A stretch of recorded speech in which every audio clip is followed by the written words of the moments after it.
African continent. Under the bold and strategic leadership of Captain Ibrahim Traore, the nation is proving that food sovereignty is not a distant dream, but a reality within reach. While many African countries continue to depend on foreign aid, moving from one international summit to another seeking food assistance, Burkina Faso is charting a new course, one of self-reliance, resilience and national dignity. And at the heart of this revolution is a decision that has shocked many. Prisoners are no longer idle behind bars. They are working, farming and feeding the nation. When President Traore declared that Burkina Faso would no longer beg for food, he backed his words with decisive action. One of the most groundbreaking policies introduced under his leadership is the integration of prisoners into the national agricultural workforce. What was once a burden on the state, the cost of housing and feeding inmates, has now become a productive force for national development. Through a well-structured initiative, Burkina Faso's correctional facilities are being repurposed into centres of agricultural training and food production. Instead of merely punishing offenders, the government is empowering them with skills that will enable them to reintegrate into society as productive citizens. And the results? Spectacular. Before we continue, kindly hit that like button and subscribe. And now let's break it down in detail. Just last week, Burkina Faso's Minister of Justice and Human Rights, Mr. Edasso Rodrigue Bayala, visited Baporo Prison Centre, a correctional facility that has been transformed into a large-scale agricultural site. Standing before vast fields of wheat, maize and rice cultivated by inmates, he made a powerful declaration. This is the first time that this facility has reached such a level of agricultural production. What you see here today is the direct result of the Presidential Initiative for Food Self-Sufficiency and the Agricultural Offensive launched by the Ministry of Agriculture. The vision of the head of state is clear. Burkina Faso must produce what it consumes and ensure that we never rely on foreign aid again. According to Minister Bayala, 90% of Burkina Faso's population is made up of young people. For years, the government has struggled with the challenge of unemployment, crime, and a growing prison population. However, under Captain Traore's leadership, the state has adopted a new approach, turning the prison system into a productive arm of the economy. The state cannot afford to waste resources feeding people who have the ability to work. Laziness and idleness lead to crime. By engaging prisoners in agriculture, we are not only reducing the burden on the state, but also equipping them with skills that will prevent them from returning to crime. To support this vision, Burkina Faso has introduced a new law on community service. Instead of long prison sentences, some offenders are now given the option to work in agricultural production in exchange for sentence reductions. 1 month of community service reduces a sentence by 3 months.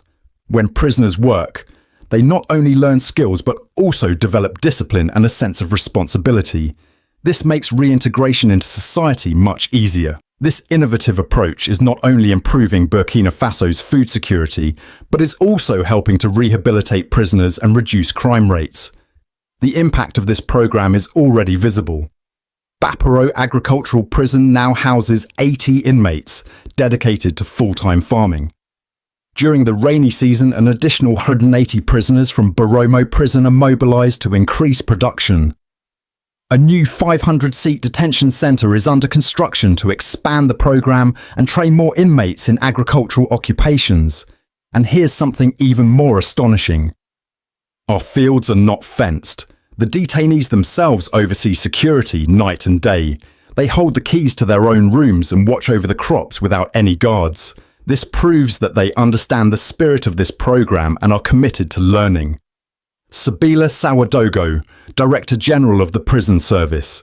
Instead of escaping, these prisoners choose to stay, work, and contribute to the nation's food production. This initiative is not about forced labour. It is about empowerment, responsibility, and national development. Even in the face of a devastating drought, Burkina Faso's prison farms are thriving. At the Baporo Agricultural Prison, inmates are cultivating potatoes, maize and rice, 10 hectares of wheat expected to yield 30 tonnes, bananas and cocoa, currently in the testing phase on the 5 hectares, livestock and poultry, expanding the nation's protein supply. Burkina Faso is not just surviving, it is thriving. While other African nations are struggling with the withdrawal of US aid and other foreign assistance, Burkina Faso is proving that true sovereignty is possible. Instead of panicking, Captain Traore took action. He mobilized his people. He transformed prisons into centers of productivity. He proved that Africa has the resources and workforce to sustain itself, and the results, undeniable. 30 tons of wheat harvested from just one location. Prisoners smiling as they work, gaining skills that will help them build a better future. A nation that is no longer begging, but producing, feeding itself and exporting surplus food. One prisoner summed it up perfectly. Before, I had no skills, no future, but here I have learned to farm. When I leave, I will be able to support myself. We are not just growing food, we are growing our future. Burkina Faso has now set an example for the entire continent. The question is, why are other African leaders not following this blueprint? Why are your prisons still centers of waste instead of centers of productivity? Why are you lamenting over foreign aid cuts instead of mobilizing your people? Why are you waiting for handouts when your nations are rich in land and labor? Captain Ibrahim Traore has provided the solution. It is time for Africa to rise. Burkina Faso is not waiting. They are leading, they are producing, and they are proving to the world that true sovereignty is possible with bold leadership, strategic vision, and decisive action. You see, since assuming leadership, President Ibrahim Traore has embarked on an ambitious mission to reshape Burkina Faso's agricultural sector. His vision is clear and unwavering. Burkina Faso must break free from food dependency, achieve self-sufficiency, and become a net exporter of agricultural products. For decades, African nations, including Burkina Faso, have been conditioned to believe that high-quality food must be imported from the West. Traore is determined to dismantle this colonial-era mindset, proving that Burkina Faso has the land, resources, and workforce necessary to feed itself and even supply food to international markets. To achieve this goal, his administration has launched comprehensive agricultural reforms that focus on mechanization, sustainable farming, technological innovation, infrastructure development, and research-driven solutions. These efforts are not just about farming, they represent a national movement toward economic sovereignty and resilience. A key component of Traore's strategy is agricultural mechanization, a game-changing shift that significantly increases productivity and efficiency. Traditionally, many farmers in Burkina Faso relied on rudimentary tools and manual labor, limiting the scale and output of their farms. Recognizing this limitation, Traore's government initiated a massive distribution of modern farming equipment to rural communities, including 400 tractors to facilitate large-scale farming, 239 tillers for smallholder farmers, 710 motor pumps to improve irrigation and reduce dependence on unpredictable rainfall, 714 motorcycles to aid agricultural extension workers in reaching remote farming communities. These investments have revolutionized farming practices, reducing the physical strain on farmers while significantly boosting food production. Small-scale farmers now have access to the same level of mechanization that was once reserved for large commercial farms.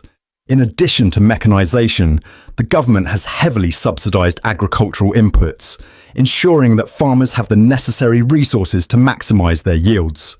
These inputs include 68,964 tons of fertilizers to enrich soil fertility, 18,000 tons of plant seeds to improve crop diversity and resilience, 2,300 tons of fodder seeds to support livestock farming, 10,000 tons of fish feed to enhance aquaculture production, 10,000 litres of phytosanitary products to combat pests and diseases, 10,000 tons of concentrated animal feed to support livestock farmers.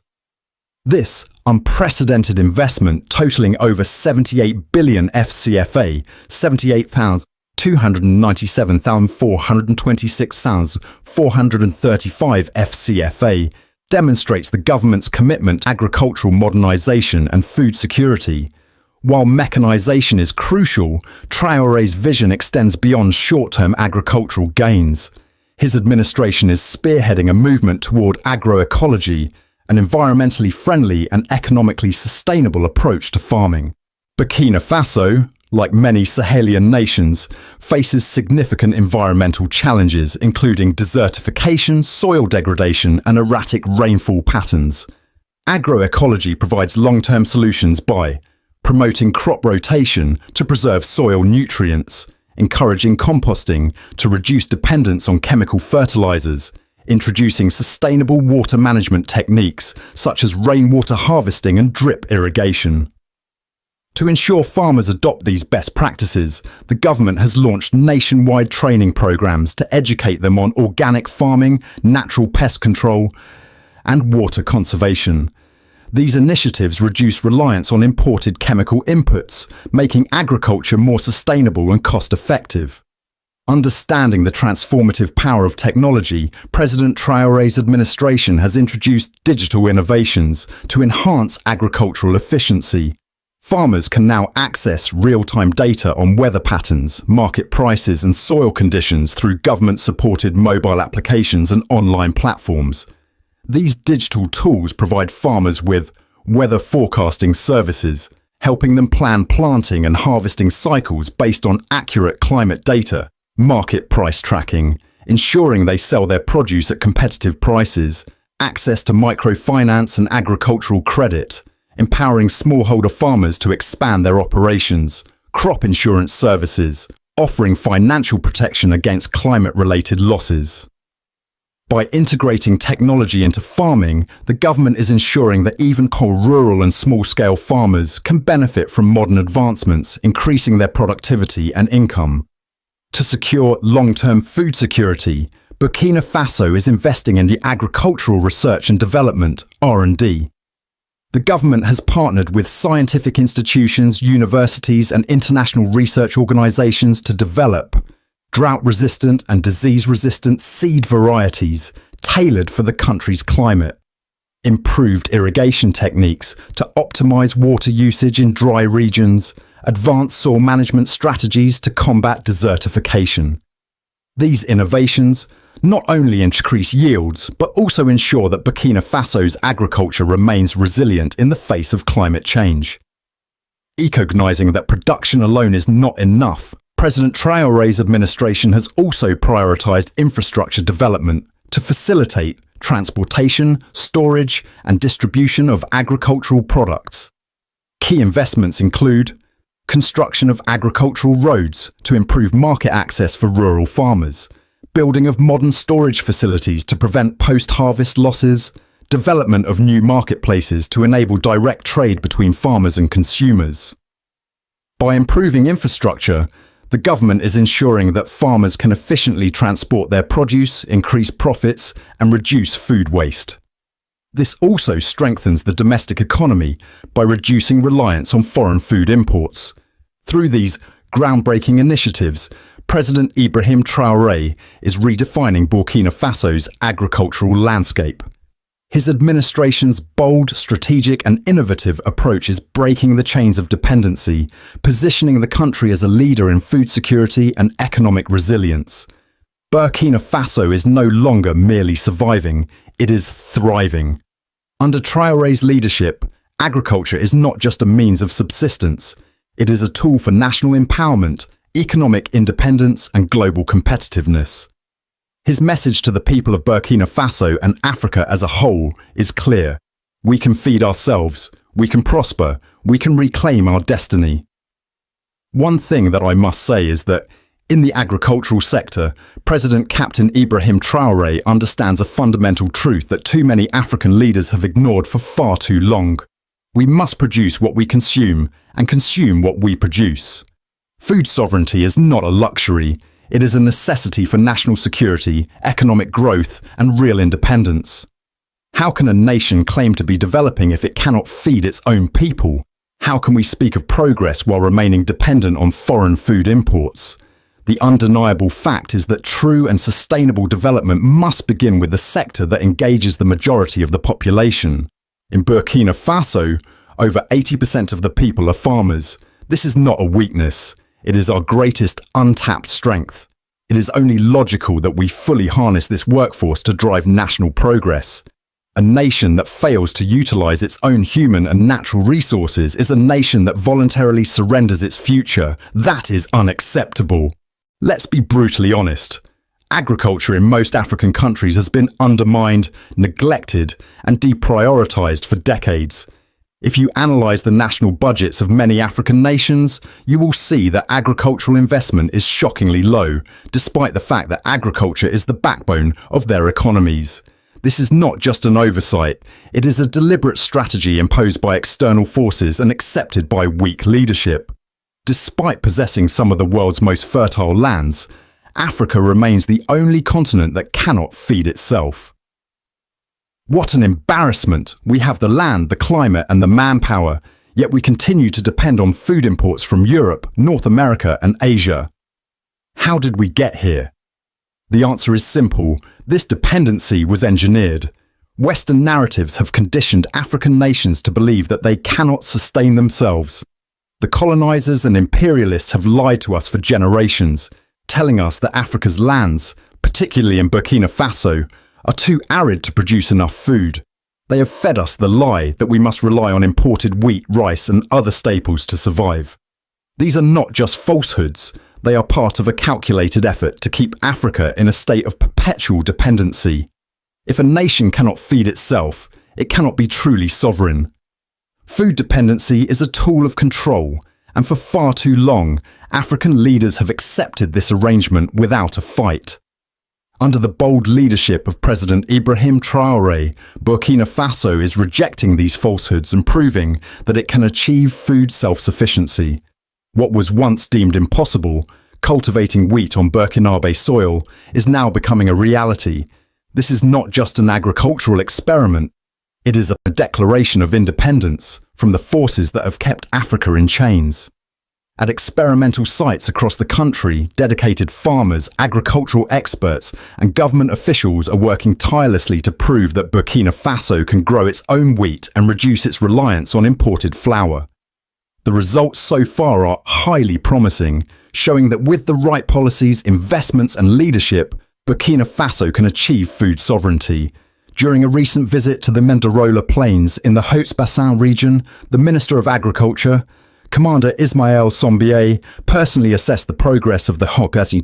His satisfaction was evident. This is not just about growing wheat. This is about shattering the myths that have held Burkina Faso back for decades. This achievement is more than just symbolic. It represents a turning point in the country's economic strategy. Wheat production is now a top national priority, and the government is determined to drastically reduce its reliance on imported wheat flour. Burkina Faso's agricultural revolution is not limited to wheat production. It is part of a broader strategy, the Agro-Pastoral and Halieutic Offensive 2023-2025, a presidential initiative aimed at increasing food production across multiple sectors. This ambitious program seeks to boost national agricultural output across all key crops and livestock, modernize farming techniques to improve efficiency and yield, promote local food processing industries to add value and create jobs, invest in irrigation and water management to maximize land productivity, strengthen farmer support programs to ensure that small-scale farmers have access to the resources they need. This initiative is a direct challenge to the outdated colonial-era agricultural policies that have kept Burkina Faso and much of Africa dependent on food imports. By prioritizing local food production, President Traore is not only securing Burkina Faso's food future, but also setting an example for the entire continent. This movement is not just being driven by the government, it is being embraced by the people. Across Burkina Faso, farmers are recognizing the importance of this initiative and are actively contributing to its success. The Burkinabe people understand that this is about more than just food. It is about economic sovereignty, national dignity, and the future of Burkina Faso. For too long, African farmers have been left behind, treated as an afterthought in national development plans. But under President Traore's leadership, this is changing. Farmers are now seen as the backbone of national development, and they are being given the tools, training, and support they need to succeed. This is a powerful shift. When a nation's farmers are empowered, the entire economy benefits. Jobs are created, poverty is reduced, and national resilience is strengthened. Burkina Faso's decision to prioritize agriculture is not just a policy shift, it is a revolution in thinking. This is about self-reliance, resilience, and long-term prosperity. The successful cultivation of wheat is the proof that Burkina Faso can defy the odds and achieve true food sovereignty. But this is only the beginning. The government is fully committed to scaling up these efforts, ensuring that food production increases across the board. This means expanding wheat cultivation, improving palm infrastructure, and reducing post-harvest losses to maximize food availability. The rest of Africa must pay attention. Burkina Faso is showing that dependency is a choice, and so is self-sufficiency. If one of the most historically marginalized countries on the continent can achieve this, what excuse do other African nations have? It is time to break free from the colonial mindset that tells us we cannot sustain ourselves. It is time to take control of our resources and invest in our people. The Burkinabe model is proving that with vision, determination, and strong leadership, food sovereignty is not just possible, it is inevitable. One of the most transformational policies introduced by Traore is the People's Investment Programme, which allows Burkinabe citizens to directly invest in entrepreneurial projects that contribute to national development. This initiative is a bold departure from traditional foreign aid dependency, shifting the country towards self-reliance by mobilizing domestic resources and citizen participation in economic growth. Through this program, ordinary citizens now play an active role in shaping Burkina Faso's economic and agricultural policies. A prime example of this initiative in action is the establishment of a new tomato paste processing factory in Bobo Dioulasso, which officially opened on November 30th, 2024.